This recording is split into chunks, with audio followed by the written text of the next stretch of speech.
Hello बच्चों, यदि आप कक्षा 10 के स्टूडेंट हैं, आप बोर्ड एग्ज़ाम 2023 में बैठने वाले हैं, तो आपके मन में भी डर बना होगा। ऐसा सबके साथ होता है क्योंकि हम कक्षा 10 में पहली बार बोर्ड एग्ज़ाम में बैठते हैं, इसलिए हमारे मन में डर बना रहता है कि हम किस प्रकार से कॉपी को हल करें, किस प्रकार से अपना पेपर हल करें, पहले क्या करें कि पेपर को पहले पढ़ें। क्योंकि हमें जो हमारा टाइम होता है वो 3 घंटा 15 मिनट का होता है। 15 मिनट हमें पेपर को पढ़ने के लिए दिया जाता है, तो उस टाइम में आपको उस पेपर को ही पढ़ना है। तो ये सारे जो डर हैं वो सभी बच्चों के मन में होता है। ऐसा हमारे साथ भी हुआ है, ऐसा सबके साथ होता है क्योंकि हम पहली बार जब 10 का एग्ज़ाम देते हैं, बोर्ड एग्ज़ाम पहली बार जब देते हैं, तो ये डर सबके मन में आता है, सबको घबराहट रहती है। तो आपको बस डरना नहीं है, आपको कैसे बोर्ड एग्ज़ाम में किस प्रकार से करना है वो सारी चीज़ें हम बताएंगे। और आपको पता है इस बार 2023 में एग्ज़ाम पैटर्न चेंज भी कर दिया गया। अब सभी विषयों में जो 20 क्वेश्चन होंगे वो बहुविकल्पी आएंगे, यानी पूरे बुक से 20 क्वेश्चन वो बहुविकल्पी होंगे, तो उनको OMR शीट पे भरना है। ये एक नई चीज़ है जो हमारे बोर्ड एग्ज़ाम में ऐड की गई है, पहली बार ऐसा हो रहा है यूपी बोर्ड में। तो हम इसके लिए हमने क्या किया है, मैथ जो हमारा सब्जेक्ट मैथ है उसके 1 से लेकर के 15 चैप्टर से हमने 10-10 क्वेश्चन की एक सीरीज़ बनाई है, जो कि बोर्ड एग्ज़ाम 2023 के लिए बहुत ज़्यादा इंपॉर्टेंट है। यही इसी टाइप के क्वेश्चन आपके एग्ज़ाम में आएंगे। ये हम गारंटी नहीं देंगे कि यही क्वेश्चन होंगे, बट सेम ऐसे ही क्वेश्चन नंबर को इधर उधर चेंज करके दिया जाएगा। हो सकता है कुछ क्वेश्चन सेम टू सेम मिले, क्योंकि ये जितने भी क्वेश्चन हैं सब अलग अलग प्रकार के हैं और सारे बोर्ड एग्जाम की दृष्टि से बहुत ज़्यादा इंपॉर्टेंट है। इस वीडियो में हम जो हमारा लेसन नंबर 10 है ब्रीथ मैथ का, उसमें से जो इंपॉर्टेंट क्वेश्चन है उसको पढ़ेंगे। OMR शीट पे उसको भरते कैसे हैं, OMR शीट देख लीजिए कुछ इस प्रकार से होता है। इसको भरते कैसे हैं, इस सीरीज में हम टोटल 150 क्वेश्चन को लाएंगे। देखिए हर चैप्टर से होगा 10 क्वेश्चन। ये हमारे सीरीज का 10वां वीडियो है, तो इसमें हम 91 से लेकर के 100 तक इसको भरेंगे। तो चलिए वीडियो स्टार्ट करते हैं। सबसे पहले आप में मैथ में करना क्या है, आपको लास्ट पेज में इस तरह से, लास्ट पेज या एक पेज और छोड़ करके इस तरह से आप क्या कर लेंगे, रफ कार्य अपने पेज पे लिख लेंगे इस प्रकार से। उसके बाद जितने भी क्वेश्चन आपके बहुविकल्पी टाइप हैं उनको आप सॉल्व करिए इन्हें यहीं पे। और अगर आपको कहीं भी और रफ कार के लिए कोई भी गुणा घटाना जोड़ भाग जो भी करना है, उसके लिए अगर आपको रफ कार की ज़रूरत है तो यहाँ पे आप उसको कर सकते हैं। तो चलिए इसके लिए आप 2 से 3 पेज भी ले सकते हैं। तो चलिए इसको स्टार्ट करते हैं। पहला क्वेश्चन इसमें दिया हुआ था, बहुत ही ईजी वे में बताएंगे। 2 प्रतिच्छेदी वृत्तों की उभयनिष्ठ स्पर्श रेखाओं की संख्या कितनी हो सकती है, यानी मैक्सिमम हम 2 प्रतिच्छेदी वृत्तों में कितनी स्पर्श रेखाएं खींच सकते हैं। प्रतिच्छेदी वृत्त होते कैसे हैं, जैसे अगर ये कोई वृत्त है, इसको प्रतिच्छेदित करता हुए एक हमने वृत्त खींच दिया, ये इसको 2 बिंदुओं पे काटेगा। अब हमें क्या देखना है इसमें कि उभयनिष्ठ स्पर्श रेखाओं की संख्या, यानी जो दोनों को टच करते हुए जो रेखा खींची जाएगी वो कितनी हो सकती है मैक्सिमम। तो हम मैक्सिमम इसमें 2 ही रेखा खींच सकते हैं, जो कि कुछ इस प्रकार से होगी और एक इसके नीचे जस्ट ये इस प्रकार से होगी, और कोई इस पे स्पर्श रेखा हम नहीं खींच सकते। मान लीजिए यहाँ से खींचे तो एक को टच करेगी, दूसरे को टच नहीं करेगी। बोला क्या, उभयनिष्ठ स्पर्श रेखा, यानी जो इन दोनों को टच करते हुए जाए। तो इसमें जो मैक्सिमम जो संख्या होगी इसकी स्पर्श रेखा की, वो मैक्सिमम संख्या 2 होगी। तो इसका जो आंसर होगा वो हमारा 2 होगा। अगर यही आपको देता 2 स्पर्श करते हुए वृत्त, यानी जो ऐसे वृत्त हैं ये केवल क्या एक दूसरे को बस टच किए हुए हैं, तो इसमें स्पर्श रेखाओं की संख्या, उभयनिष्ठ स्पर्श रेखाओं की संख्या कितनी होगी, सॉरी इधर से ऐसे इसमें टच करते हुए निकालेंगे, और एक यहाँ से भी एक टच करते हुए निकलेगा, और एक जस्ट यहाँ से भी एक टच करते हुए रेखा निकल जाएगी जो दोनों बिंदुओं को छूते हुए जाएगी। तो इस प्रकार का अगर क्वेश्चन आता है तो इसमें जो मैक्सिमम जो नंबर होंगे स्पर्श रेखाओं के वो 3 होंगे। इस प्रकार से अगर इस तरह का क्वेश्चन आता है तो आप इसको भी कर लीजिएगा। तो पहले का ऑप्शन नंबर 2 सही होगा, इसको हम भर लेते हैं। 91 से हम भरते जाएंगे ऑप्शन बी। इस प्रकार से अच्छी तरह से गोले को भर लेना है, कहीं भी इधर उधर नहीं करना है। चलिए दूसरा क्वेश्चन देखते हैं। सभी क्वेश्चन अलग अलग प्रकार के हैं और सभी इंपॉर्टेंट है। किसी वृत्त को स्पर्श रेखा उसे कितने बिंदुओं पर स्पर्श करती है, बहुत ही ज़्यादा इंपॉर्टेंट है कि किसी वृत्त की स्पर्श रेखा उसे कितने बिंदुओं पर स्पर्श करती है। जैसे अभी हमने ऐसे नॉर्मली अगर हम बनाएं, ऐसे अगर एक स्पर्श रेखा खींच दे, किसी वृत्त को लिखा, ठीक 2 नहीं लिखा, एक ही वृत्त, तो ऐसे हमको लग रहा है क्या ये कई जगहों पे टच करते हुए जा रहे, बट ऐसा नहीं होता। जो वृत्त की स्पर्श रेखा होती है वो वृत्त को केवल एक ही पॉइंट पे स्पर्श करती है। जैसे हमने ऐसे एक वृत्त खींचा हुआ है, अगर यहाँ से हम कोई स्पर्श रेखा खींचेंगे तो वो एक ही पॉइंट को स्पर्श करेगी, इसके अलावा वो किसी बिंदु को स्पर्श नहीं करेगी। कोई एक बिंदु, जैसे यहाँ पे अगर भी खींचे तो यहाँ पे केवल एक बिंदु को वो स्पर्श करेगी, बाकी किसी बिंदु को स्पर्श नहीं करेगी। तो हम इसमें हमारा जो मैक्सिमम जो होगा वो एक बिंदु पे स्पर्श करती है। तो दूसरे का ऑप्शन नंबर सी हम इस तरह से भर लेंगे। और OMR शीट भरते समय आपको बहुत ही सावधानी रखनी है, कहीं भी गलती ना हो, क्योंकि आपको पता है इसमें हम कोई भी वाइटनर का यूज नहीं कर सकते या इसे इरेज करके या दूसरे गोले को हम कलर नहीं कर सकते। अगर आपने एक साथ 2 या 3 गोले को कलर कर दिया तो वो क्वेश्चन गलत हो जाएगा, उसे नहीं देखा जाएगा। चलिए नेक्स्ट देखते हैं तीसरा क्वेश्चन। किसी वृत्त पर कितनी स्पर्श रेखाएं खींची जा सकती हैं? अभी हमने बताया क्या, अगर 2 वृत्त है टच करते हुए तो उसमें कितनी स्पर्श रेखाएं खींची जा सकती हैं उभयनिष्ठ। अगर वो प्रतिच्छेदित हैं तो कितनी खींची जा सकती हैं। अब किसी वृत्त पे मतलब किसी एक वृत्त पे कितनी स्पर्श रेखाएं खींची जा सकती है, हमने बताया केवल क्या एक स्पर्श रेखा एक बिंदु पे स्पर्श करती है। तो जब हम एक वृत्त बनाते हैं तो अनेकों बिंदुओं से मिलकर बना होगा, तो इस पे हम स्पर्श रेखा कितनी खींच सकते हैं, तो हम अनेकों खींच सकते हैं, यानी अनंत। कहीं से भी कोई भी स्पर्श रेखा ऐसे खींचते जाएंगे, हर बिंदु पे एक स्पर्श रेखा हम खींच सकते हैं। तो ये हमारा इसका आंसर होगा अपरिमित रूप से अनेक, यानी इसमें हम काउंट ही नहीं कर सकते कि कितनी स्पर्श रेखाएं खींची जा सकती हैं, यानी अनंत स्पर्श रेखाएं खींची जा सकती हैं। तो तीसरे का ऑप्शन नंबर ए हम भर लेंगे। ये सारी चीज़ें बहुत ही ज़्यादा इंपॉर्टेंट है। अगर आपने हमारे 15 वीडियो जो हम बना रहे हैं सारे एक से 15 लेसन तक के, वो सारे क्वेश्चन अगर आप तैयार कर लेते हैं नोट करके, तो आपको 20 नंबर आपके एग्जाम में पक्के हो जाएंगे। चलिए चौथा क्वेश्चन हम देखते हैं। वृत्त की सबसे बड़ी जीवा होती है, तो आप सबको पता होगा वृत्त की सबसे बड़ी जीवा। तो सबसे पहले हम जान लेते हैं जीवा क्या होता है।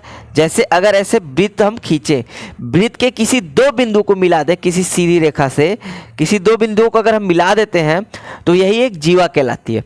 तो सबसे बड़ी जीवा हमारी जो होती है, अगर हम वृत्त को ऐसे खींचे तो मान लीजिए ये हुई, ये इससे बड़ी हुई, ये इससे बड़ी हुई, ऐसे करते हुए जब हम बीचों बीच पहुंचेंगे केंद्र से होते हुए तो यही सबसे बड़ी होगी, क्योंकि अगला जो होगा हमारा वो छोटा हो जाएगा, ये उससे छोटा, ये इससे छोटा। तो हमारा जो बीच में जो केंद्र से होते हुए जो जाएगी वही सबसे बड़ी जीवा होगी। तो इसे हम कहते क्या हैं, इसको हम कहते हैं व्यास। जो केंद्र से हम अगर मिला दें, व्यास होता है वो। तो जो वृत्त की सबसे बड़ी जीवा होती है उसको हम क्या कहते हैं, उसको व्यास कहते हैं। तो चलिए इसके ऑप्शन नंबर हम देख लेते हैं। चाप है, व्यास है, चापकड़ कोई नहीं, तो हमारा ऑप्शन सी सही होगा, व्यास। तो हम चौथे का ऑप्शन नंबर सी भर लेंगे इस तरह से। तो आपको पता चल गया कि वृत्त की सबसे बड़ी जीवा जो होती है वो व्यास होती है।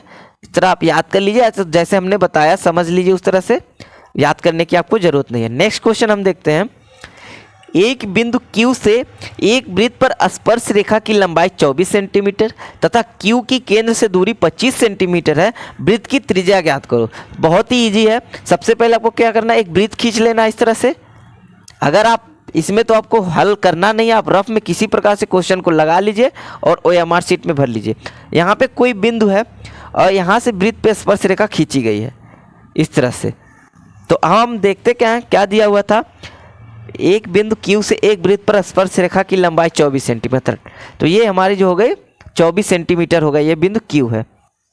फिर दिया है तथा Q की केंद्र से दूरी 25 सेंटीमीटर, ये वृत्त का केंद्र हो गया। यहाँ से जो Q की दूरी है ये 25 सेंटीमीटर है। अब हमें क्या पूछा गया है, वृत्त की त्रिज्या ज्ञात करो। तो वृत्त की त्रिज्या ज्ञात करने के लिए हमें क्या करेंगे, यहाँ से इस पे मिला देंगे, यही हमारा त्रिज्या R होगा। इसको हम R मान लेते हैं। अब इसे ज्ञात करना। तो हमें पता है जब वृत्त पर स्पर्श रेखा जिस बिंदु पे खींची जाती है वहां से अगर हम केंद्र को मिलाते हैं तो ये जो हमारा होता है ये 90 अंश का कोण बनाता है। ध्यान रखिएगा, यहाँ पे ये 90 अंश का कोण बनता है। तो ये हमारा जो है 90 अंश का कोण बनाता है। तो इससे ये हमारा क्या हो गया, एक समकोण त्रिभुज बन गया। यहाँ से लेकर के इस प्रकार से ये क्या हो गया, एक समकोण त्रिभुज बन गया। देखिए ध्यान से देखिए, यहाँ से यहाँ तक एक समकोण त्रिभुज हो गया जिसका जो है लंब R है और आधार 24 है और कर्ण 24 है। तो पाइथागोरस प्रमेय से हम लिख सकते हैं कर्ण का स्क्वायर बराबर आधार का स्क्वायर प्लस लंब का स्क्वायर। तो यहाँ से हो जाएगा कर्ण का स्क्वायर यानी कर्ण 25 का स्क्वायर बराबर आधार 24 का स्क्वायर प्लस जो हमारा ये है लंब है वो R का स्क्वायर। तो 25 का स्क्वायर हम कर लेंगे 625 बराबर 24 का स्क्वायर हम कर लेंगे तो ये होगा हमारा 576 और प्लस आर स्क्वायर। यहाँ से हम आर स्क्वायर का मान निकाल लेंगे। आर स्क्वायर बराबर ये 625 और इसको इस साइड ले आ देंगे -576। तो इसको हम घटा लेते हैं। 6 से 5 से 6 जाएगा, यानी 15 से 6 को घटाएंगे तो ये 9 होगा। यहाँ बचा 1, तो 1 से 7 नहीं जाएगा, यहाँ से एलसीएम लेंगे तो ये 11 में से 7 जाएगा 4। तो आर स्क्वायर का मान जो आया वो 49 आया। यहाँ से आर का मान जो आ जाएगा 7 सेंटीमीटर। तो हमारा जो त्रिज्या आया वो 7 सेंटीमीटर। तो इसको हम हल कर लेंगे। तो पाँचवें का ए, ऑप्शन नंबर ए 7 सेंटीमीटर। इस तरह से हम भर लेंगे। पाँचवें का ऑप्शन नंबर ए 7 सेंटीमीटर।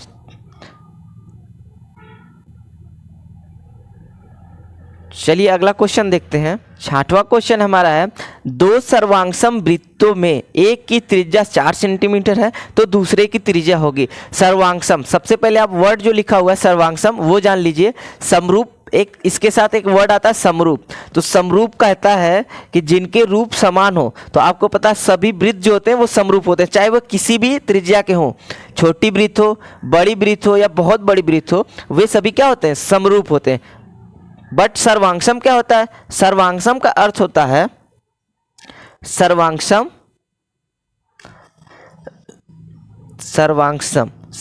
का अर्थ होता है कि उसके सभी अंग समान हो। अगर हमने यहाँ पे 1 सेंटीमीटर का एक वृत्त बनाया 2 सेंटीमीटर का, तो दूसरा भी अगर 2 सेंटीमीटर का है, तीसरा भी अगर 2 सेंटीमीटर का है, चौथा भी अगर 2 सेंटीमीटर का है, तो ये सभी क्या होंगे? सर्वांगसम होंगे। अगर हमने यहाँ पे कोई 1 सेंटीमीटर का वृत्त बनाया है तो वो सभी वृत्त जो होंगे 1 सेंटीमीटर वाले वो सभी सर्वांगसम होंगे। तो इसलिए जो सर्वांगसम वृत्त होती हैं उनकी त्रिज्याएं समान होती हैं। तो यहाँ दिया क्या था? दो सर्वांगसम वृत्तों में एक की त्रिज्या 4 सेंटीमीटर है तो दूसरे की भी त्रिज्या क्या होगी? 4 सेंटीमीटर ही होगी, क्योंकि सर्वांगसम का समान होता है, जिसका साइज और शेप दोनों समान होता है। तो चलिए 6वें का हम ऑप्शन नंबर सी भर लेते हैं।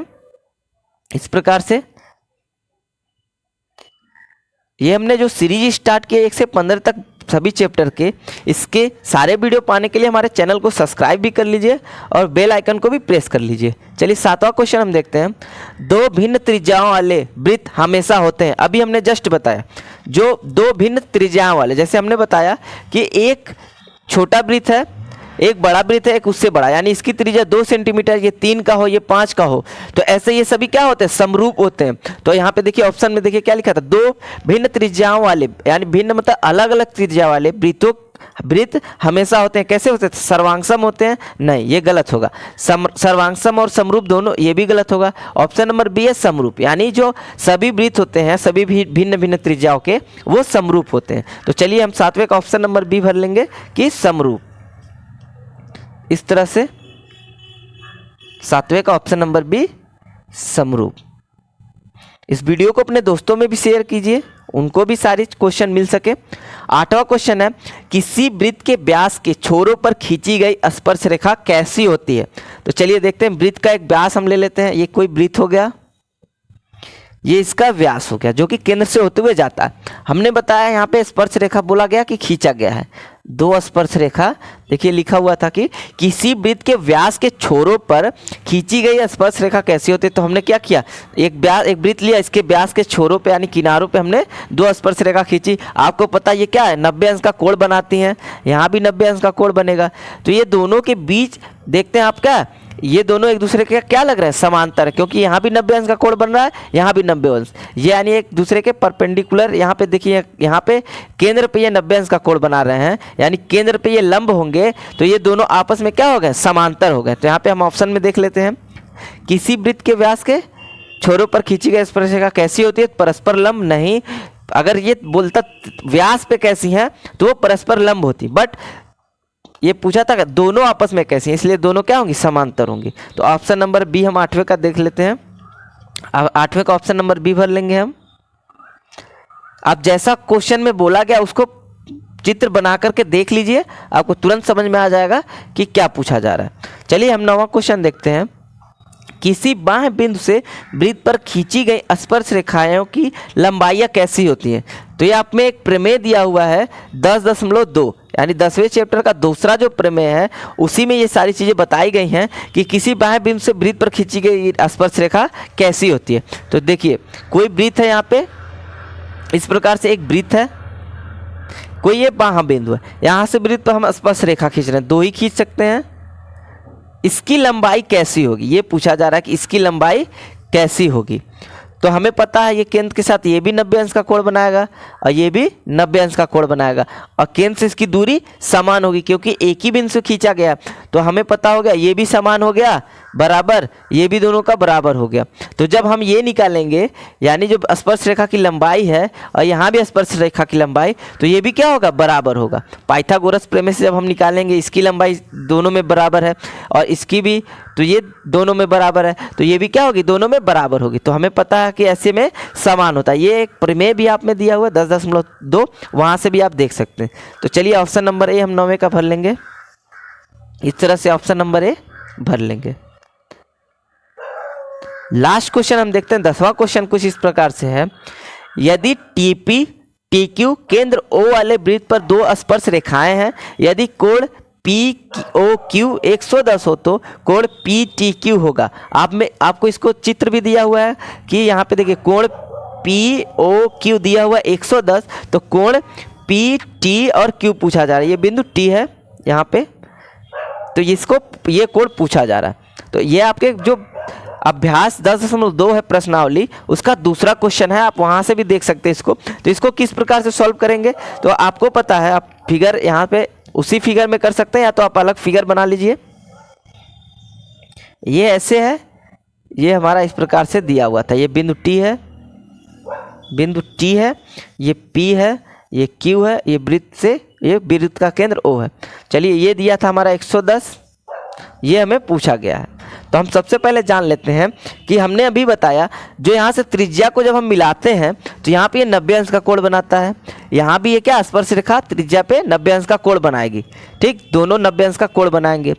और इसको हम देखते हैं POQT। अगर इसको हम ध्यान से देखिए, केवल हम क्या देख रहे हैं, POQ QT और TP, ये क्या है, एक चतुर्भुज का निर्माण कर रहे हैं। ऐसे चारों मिलकर के एक चतुर्भुज का निर्माण कर रहे हैं जिसमें 2 कोण क्या होगा, 90 90 110। तो तीसरा कोण हमें ज्ञात करना है। तो आपको पता है जो चतुर्भुज के कोण होते हैं वो चारों कोण क्या होते हैं, 360 अंश के होते हैं।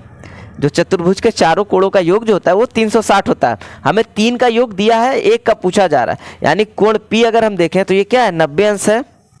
अगर हम कोण O देखते हैं तो ये 110 अंश का है।